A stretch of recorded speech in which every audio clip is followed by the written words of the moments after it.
Numbers, chapter 11. The people were complaining in the ears of Yahweh. When Yahweh heard it, his anger burned, and Yahweh's fire burned among them and consumed some of the outskirts of the camp. The people cried to Moses, and Moses prayed to Yahweh, and the fire abated. The name of that place was called Taberah, because Yahweh's fire burned among them. The mixed multitude that was among them lusted exceedingly, and the children of Israel also wept again, and said, "Who will give us meat to eat? We remember the fish which we ate in Egypt for nothing, the cucumbers, and the melons, and the leeks, and the onions, and the garlic. But now we have lost our appetite. There is nothing at all except this manna to look at." The manna was like coriander seed, and it looked like bdellium. The people went around, gathered it, and ground it in mills, or beat it in mortars, and boiled it in pots, and made cakes of it. Its taste was like the taste of fresh oil. When the dew fell on the camp in the night, the manna fell on it. Moses heard the people weeping throughout their families, every man at the door of his tent. And Yahweh's anger burned greatly, and Moses was displeased. Moses said to Yahweh, "Why have you treated your servant so badly? Why haven't I found favor in your sight, that you lay the burden of all this people on me? Have I conceived all this people? Have I brought them out, that you should tell me? Carry them in your bosom, as a nurse carries a nursing infant, to the land which you swore to their fathers? Where could I get meat to give all these people? For they weep before me, saying, 'Give us meat, that we may eat.' I am not able to bear all this people alone, because it is too heavy for me. If you treat me this way, please kill me right now, if I have found favor in your sight, and don't let me see my wretchedness." Yahweh said to Moses, "Gather to me 70 men of the elders of Israel, whom you know to be the elders of the people, and officers over them, and bring them to the tent of meeting, that they may stand there with you. I will come down and talk with you there. I will take of the Spirit which is on you, and will put it on them, and they shall bear the burden of the people with you, that you don't bear it yourself alone. Say to the people, 'Sanctify yourselves in preparation for tomorrow, and you will eat meat, for you have wept in the ears of Yahweh, saying, Who will give us meat to eat? For it was well with us in Egypt. Therefore Yahweh will give you meat, and you will eat. You will not eat just 1 day or 2 days or 5 days or 10 days or 20 days, but a whole month, until it comes out at your nostrils, and it is loathsome to you, because you have rejected Yahweh, who is among you, and have wept before him, saying, Why did we come out of Egypt?' Moses said, 'The people, among whom I am, are 600,000 men on foot, and you have said, I will give them meat, that they may eat a whole month.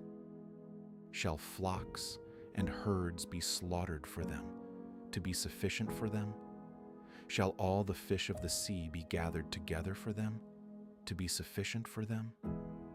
Yahweh said to Moses, 'Has Yahweh's hand grown short? Now you will see whether my word will happen to you or not.' Moses went out and told the people Yahweh's words, and he gathered 70 men of the elders of the people and set them around the tent. Yahweh came down in the cloud and spoke to him, and took of the Spirit that was on him and put it on the 70 elders. When the Spirit rested on them, they prophesied, but they did so no more. But 2 men remained in the camp. The name of one was Eldad, and the name of the other Medad, and the Spirit rested on them. They were of those who were written, but had not gone out to the tent, and they prophesied in the camp. A young man ran and told Moses, and said, Eldad and Medad are prophesying in the camp. Joshua the son of Nun, the servant of Moses, one of his chosen men, answered, My lord Moses, forbid them. Moses said to him, Are you jealous for my sake? I wish that all Yahweh's people were prophets, that Yahweh would put his Spirit on them. Moses went into the camp, he and the elders of Israel. A wind from Yahweh went out and brought quails from the sea, and let them fall by the camp, about a day's journey on this side and a day's journey on the other side, around the camp, and about 2 cubits above the surface of the earth. The people rose up all that day, and all of that night, and all the next day, and gathered the quails. He who gathered least gathered 10 homers, and they spread them all out for themselves around the camp, while the meat was still between their teeth, before it was chewed. Yahweh's anger burned against the people, and Yahweh struck the people with a very great plague. The name of that place was called Kibroth Hattava, because there they buried the people who lusted. From Kibroth Hattava, the people traveled to Hazeroth, and they stayed at Hazeroth. Numbers, chapter 12. Miriam and Aaron spoke against Moses because of the Cushite woman, whom he had married, for he had married a Cushite woman. They said, "Has Yahweh indeed spoken only with Moses? Hasn't he spoken also with us?" And Yahweh heard it. Now the man Moses was very humble, more than all the men who were on the surface of the earth. Yahweh spoke suddenly to Moses, to Aaron, and to Miriam. "You 3 come out to the tent of meeting." The 3 of them came out. Yahweh came down in a pillar of cloud and stood at the door of the tent and called Aaron and Miriam, and they both came forward. He said, "Now hear my words. If there is a prophet among you, I, Yahweh, will make myself known to him in a vision. I will speak with him in a dream. My servant Moses is not so. He is faithful in all my house. With him, I will speak mouth to mouth, even plainly, and not in riddles, and he shall see Yahweh's form. Why then were you not afraid to speak against my servant, against Moses?" Yahweh's anger burned against them, and he departed. The cloud departed from over the tent, and behold, Miriam was leprous, as white as snow. Aaron looked at Miriam, and behold, she was leprous. Aaron said to Moses, "O my Lord, please don't count this sin against us, in which we have done foolishly, and in which we have sinned. Let her not, I pray, be as one dead, of whom the flesh is half consumed when he comes out of his mother's womb." Moses cried to Yahweh, saying, "Heal her, God, I beg you." Yahweh said to Moses, "If her father had but spit in her face, shouldn't she be ashamed 7 days? Let her be shut up outside of the camp 7 days, and after that she shall be brought in again."